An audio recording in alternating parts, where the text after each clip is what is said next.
Bismillahirrahmanirrahim. Assalamu alaikum dear students. Today we are going to discuss glycosidic bond in the carbohydrates from chapter number 5 Biochem. Carbohydrate जो है basically इसको ज़रा start से हम देख लेते हैं कि जो कार्बोहाइड्रेट्स होते हैं बेसिकली ये पॉलीहाइड्रोक्सी अल्डिहाइड या कीटोन्स होते हैं। एम्पेरिकल फार्मूला इनका CnH2O होल N होता है और ये हाइड्रेट्स ऑफ द इनको कार्बन भी कहा जाता है। बेसिकली ये जो है ये 1:2:1 में एग्जिस्ट करते हैं, लेकिन अगर हम देखें तो एसिटिक एसिड और लैक्टिक एसिड इनकी 1:2:1 नहीं बन रही होती, लेकिन ये फिर भी कार्बोहाइड्रेट्स मतलब इसमें C3H6O3 ये रेशो बन रही है, लेकिन लैक्टिक एसिड कार्बोहाइड्रेट नहीं है। लेकिन एसिटिक एसिड जो है उसकी भी वो भी मतलब कार्बन हाइड्रोजन ऑक्सीजन के हिसाब से कार्बोहाइड्रेट कंसिडर नहीं किया जाता, उसकी नेचर जो है वो एसिडिक होती है। फिज़िकल प्रॉपर्टीज अगर देखा जाए कार्बोहाइड्रेट्स की तो ये स्वीट इन टेस्ट होते हैं, वाटर सॉल्युबल्स होते हैं और शुगर जो है अगर इसकी बर्निंग की जाए तो ये आसानी से बर्न होने लगती है और ये क्रिस्टलाइन फॉर्म में एग्जिस्ट करते हैं। कार्बोहाइड्रेट्स के अगर फंक्शंस को देखा जाए जनरली तो ये एनर्जी प्रोवाइडर होते हैं, प्रीक्यूसर होते हैं for the other organic compound यानी फैट्स अमाइनो एसिड्स के लिए एक्साइट देते हैं इनको बिल्डिंग ब्लॉक के लिए। इसके अलावा carbohydrate storage and structural component के तौर पर भी यूज़ होते हैं और structure components of the cellulose यानी एक्सोस्केलेटन या cell wall of the microorganisms में यूज़ होते हैं। इंडस्ट्रियल लेवल पे इनसे टेक्सटाइल यानी कपड़ा बनाया जाता है और पेपर भी बनाया जाता है। क्लासिफिकेशन ऑफ कार्बोहाइड्रेट्स को अगर देखा जाए तो मोनोसैकेराइड्स जो हैं वो बेसिक या बिल्डिंग ब्लॉक होते हैं कार्बोहाइड्रेट्स के। कार्बोहाइड्रेट जो है वो सैकरिन शुगर्स इसका मतलब है, ये लैटिन वर्ड है, लैंग्वेज का वर्ड है और बेसिकली दो फंक्शनल ग्रुप इसके अंदर पाए जाते हैं, अल्डोजेज एंड कीटोजेज। क्लासिफिकेशन अगर कार्बोहाइड्रेट की देखा जाए तो बेसिकली मोनोसैकेराइड, डाइसैकेराइड जो बेसिकली ओलिगोसैकेराइड की टाइप है एंड पॉलीसैकेराइड। मोनोसैकेराइड जो है ये अल्डोजेज होते हैं या कीटोजेज होते हैं, यानी फंक्शनल ग्रुप अगर अल्डिहाइड हो तो ये ग्लूकोज होगा, ग्लैक्टोज होगा, अगर फंक्शनल ग्रुप कीटोन होगा या कीटोज होगा तो ये फ्रैक्टोज होगा।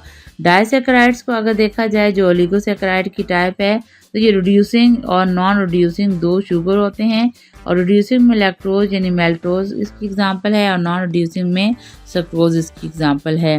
ओलिगोसैकेराइड्स है इसमें आमतौर पर मेल्टो ट्राइओजेस और इसी तरह 2 से लेके 10 तक मोनोसैकेराइड जिन्होंने कॉम्बिनेशन से ओलिगोसैकेराइड बनता है। पॉलीसैकेराइड जो होते हैं ये होमो पॉलीसैकेराइड भी होते हैं और हेट्रो पॉलीसैकेराइड भी होते हैं।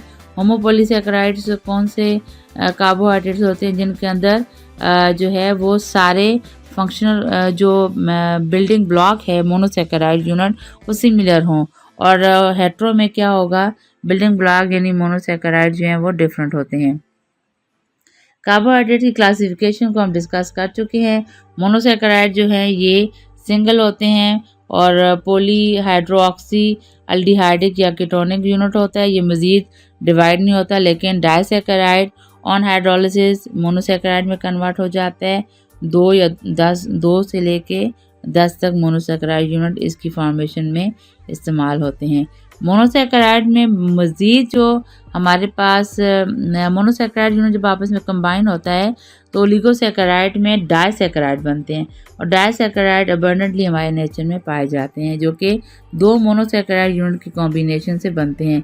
पॉलीसैकेराइड जो हैं it consist of the very long chain of the linked monosaccharide units, for example जैसे सेलुलोज।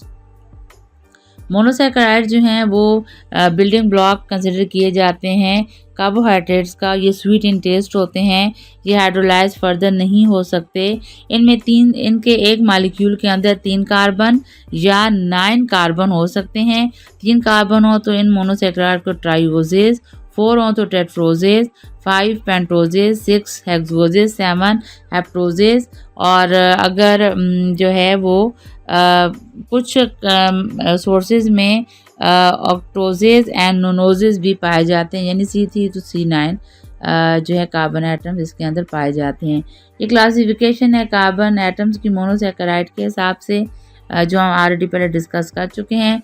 डाइसेकेराइड जो है इसका general formula CnH2O whole N-1 है। यानी डाइसेकेराइड में अगर आप देखें ग्लूकोज मोनोसेकेराइड है। जब दो मोनोसेकेराइड यूनिट कंबाइन होंगे तो मेल्टोज बनेगा। जब ग्लूकोज और फ्रक्टोज कंबाइन होगा तो सक्रोज बनेगा। जब ग्लूकोज और गैलेक्टोज कंबाइन होगा तो लैक्टोज बनेगा। मीन टू से ये disaccharide by the release of water molecule जो है ये आपस में कंबाइन होते हैं। यहाँ हम एक अभी कुछ देर पहले जो मैंने स्लाइड में डिस्कस किया कि मेल्टोज जो है ये दो मोनोसेकेराइड यूनिट से बनेगा, ठीक है, ग्लूकोज एंड गैलेक्टोज। अगर देखा जाए तो ये दो यूनिट आपस में कंबाइन है। यहाँ रिएक्शन से पहले इनके दरमियान प्लस नज़र आ रहा है, लेकिन रिएक्शन के बाद इनके दरमियान हमें by the release of water molecule ये ऑक्सीजन के दरमियान बॉन्ड नज़र आ रहा है। इससे अगली एग्जांपल को अगर आप देखें तो यहाँ पे भी आप देख सकते हैं ये हमारे पास लैक्टोज एंड सक्रोज जो है वो डाइसेकेराइड बन रहा है। लेकिन अगर उन्हें देखा जाए तो ये ग्लूकोज गैलेक्टोज और ग्लूकोज फ्रक्टोज की कॉम्बिनेशन से सक्रोज बनता है। इन तमाम एग्जाम्पल में हमें एक चीज़ हमें नज़र आती है कि दो यूनिट जो हैं मोनोसेकेराइड के वो आपस में किस सूरत में कंबाइन होंगे with the help of the glycosidic bond या ग्लाइकोसिडिक लिंकेज। इसमें होता क्या है कि दो मोनोसेकेराइड यूनिट जो हैं जब वो आमने सामने होते हैं तो एक मोनोसेकेराइड यूनिट का जो है हाइड्रोक्सिल ग्रुप दूसरे मोनोसेकेराइड यूनिट के हाइड्रोक्सिल ग्रुप के आमने सामने होगा। एक मोनोसेकेराइड यूनिट से हाइड्रोक्सिल और दूसरे से हाइड्रोजन जब रिलीज होगा in the form of the water तो बच जाने वाले ऑक्सीजन के दरमियान जो दोनों मोनोसेकेराइड यूनिट के दरमियान बॉन्ड बनेगा उसको हम ग्लाइकोसिडिक बॉन्ड या ग्लाइकोसिडिक लिंकेज कहते हैं। इसको आप यहाँ पे भी देख सकते हैं। ये 1 and 4 का मतलब क्या है कि एक मोनोसेकेराइड का कार्बन 1 और दूसरे मोनोसेकेराइड के कार्बन 4 के दरमियान ये लिंकेज हुई है। यहाँ हम देख सकते हैं कि अगर ये लिंकेज ना हो तो हमारे पास कभी भी पॉलीसेकेराइड ओलिगोसेकेराइड ना बन सकें। ये ब्रांच है और ये स्ट्रेट चेन जो हैं वो मोनोसेकेराइड आपस में जब कंबाइन हो रहे हैं तो स्ट्रेट चेन के ज़रिए ये डिफरेंट पॉलीसेकेराइड बना रहे हैं। यहाँ पे भी आप देख सकते हैं स्टार्च जो हमारे पास स्टोरेज पॉलीसेकेराइड है तो उसके अंदर ये लिंकेज कैसे हो रही है। ये सारे के सारे ग्लूकोज के जो है ये बिल्डिंग ब्लॉक यानी मोनोसेकेराइड ग्लूकोज है हेक्सोजिस जो कि आपस में ग्लाइकोसिडिक बॉन्ड के ज़रिए जुड़ा हुआ है। ग्लाइकोजन में भी ये जो है ये बॉन्ड आपस में यूनिट मोनोसेकेराइड यूनिट्स के दरमियान ग्लाइकोसिडिक बॉन्ड है। सेलुलोज में भी आपको यही पैटर्न नज़र आ रहा है। ग्लाइकोजन जो है ये पॉलीसेकेराइड है। ये वो मॉलिक्यूलर स्ट्रक्चर है हमारे पास जो कि ह्यूमन के अंदर या एनिमल्स के अंदर एक्स्ट्रा जो स्टार्च है उसको in the form of the glycogen liver में स्टोर करने का काम देता है। तो यहाँ पे भी आप देख सकते हैं कि ढेर सारे यूनिट जो हैं वो आपस में लिंक्ड हैं with the help of the glycosidic bond. जहाँ स्टूडेंट्स आप देखिए ग्लूकोज और मेनोज। ग्लूकोज में अगर देखा जाए और मेनोज में देखा जाए तो आपको टॉप पे कार्बन जो 1 है उसके साथ ये अल्डिहाइडिक फंक्शनल ग्रुप है दोनों में, ठीक है। और बाकी जो रेस्ट ऑफ आपके पास जो कंपाउंड है उसमें आपको 5 हाइड्रोक्सिल ग्रुप नज़र आएंगे। इसको पॉलीहाइड्रोक्सी कंपाउंड भी कहा जाता है कार्बोहाइड्रेट्स को। इस स्ट्रक्चर में अगर देखा जाए तो ग्लैक्टोज और ग्लूकोज है। ग्लैक्टोज ग्लूकोज दोनों में भी जो है कार्बन 1 के ऊपर CHO यानी अल्डिहाइडिक फंक्शनल ग्रुप है।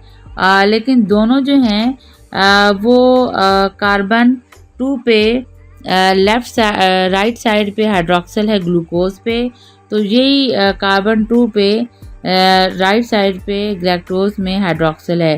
कार्बन 3 जो है ग्लूकोज का उसमें लेफ्ट साइड पे कार्बन 3 पे हाइड्रोक्सिल है और यही कार्बन 3 पे hydroxyl in case of galactose है। बट फ़र्क दोनों के दरमियान कहाँ से होगा ग्लूकोज में ये जो ब्लू कलर से शो किया गया है, कार्बन 4 पे ऊपर से नीचे की तरफ आते हुए, कार्बन 4 पे हाइड्रोक्सिल है सीधे हाथ यानी राइट साइड पे, और गैलेक्टोज में ऊपर से नीचे आते हुए 4th कार्बन पे हाइड्रोक्सिल ग्रुप जो है वो राइट साइड पे है, सॉरी लेफ्ट साइड पे है। तो ये फ़र्क दोनों में होगा, यहाँ पे attachment of the hydroxyl group, बाकी ये ग्लूकोज गैलेक्टोज एक दूसरे के आइसोमर्स हैं।